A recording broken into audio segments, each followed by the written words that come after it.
You understand exactly what drive building actually is and what it consists of.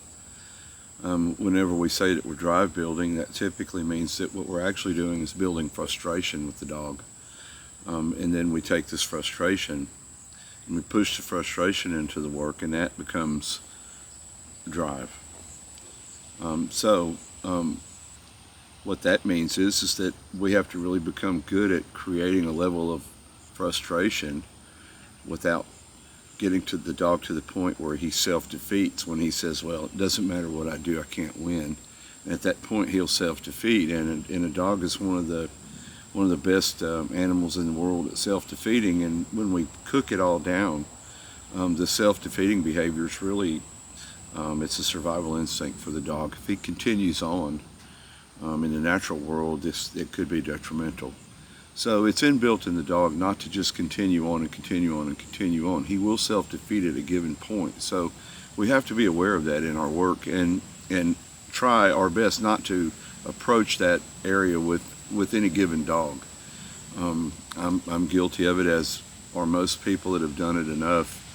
We want to have a really nice balance between frustration and the drive that we can create with it, and going too far and pushing the dog to the point where he begins the process of self-defeating. And once we've pushed a dog into a state of defeating himself in bite work like that, sometimes it can be difficult to bring him back in and make it exciting for him again, because of again, the instinct to not want to keep up. Hey, that could be bad, could be detrimental or whatever. So again, it really pays to pay. It really does pay to pay attention when we're building frustration that we can use to push in the form of drive.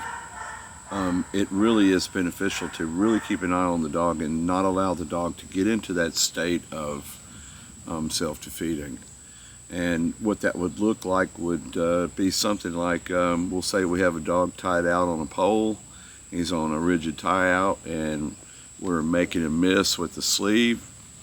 And through these misses, we're creating more and more frustration in the dog and making him want more and more to bite with commitment. And we're trying to get this dog to a crescendo of frustration, and then allow that crescendo of frustration to explode itself in the form of drive into the bite and into the work. That crescendo point is what we're seeking, and we want to slowly get there with the newer dog and slowly build to that point of crescendo, and keep our eye on the dog while we're working with the dog to be sure that we don't press that point too early. We can actually stretch that point over time with the dog as he begins to become more and more informed and realizes more and more what we're doing. That amount of time can be lengthened, but the most important point is to keep an eye on it.